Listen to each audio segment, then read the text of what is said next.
Don's view. Songs have fingerprints. Our songs have a digital fingerprint. It's kind of like a social security number, but for a song instead of a person, right? Which is so interesting. So there is as you know, if you're an artist, a songwriter, then you should kind of know this. This is very important. There is a ISRC code, which is the International Standard Recording Code, and then there's the ISWC code, which is the International Standard Musical Work Code.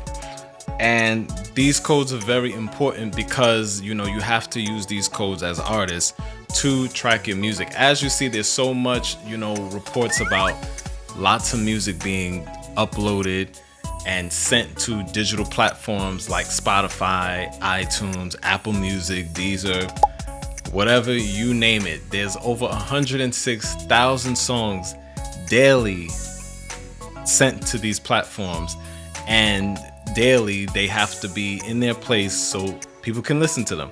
And hopefully people do listen to them, because there's a lot of songs that are just sitting there in the void, not being heard, which is crazy.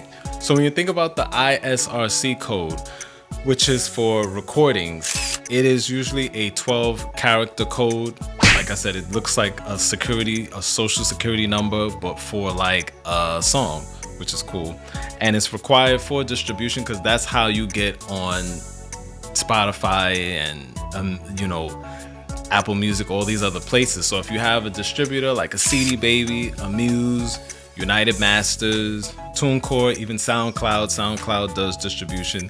That's really cool because they'll send your song out there to so many places, and you'll get your song heard in a lot of different platforms and stuff. And so, you know, that identifies the sound recording, and it tracks the streams and the revenue. And that's the that's the highlight important part of these codes, and knowing your code so you could be able to track that information. And of course your distributor is going to be doing it anyway, doing the work for you, which is a good thing. So what's important about that too with the ISRC code is that, you know, I think as you're seeing, there's so many songs being sent to via distributors to these platforms. And a lot of the times with that too, it's because with one song, it can be multiple versions of the song. So a lot of times it's not just different songs, it's actually just different versions. You know, I'll use my song as an example. Freaky Deaky, which is one of my songs, there's an album version of it. Please like this video if you enjoyed this content and subscribe if you haven't already.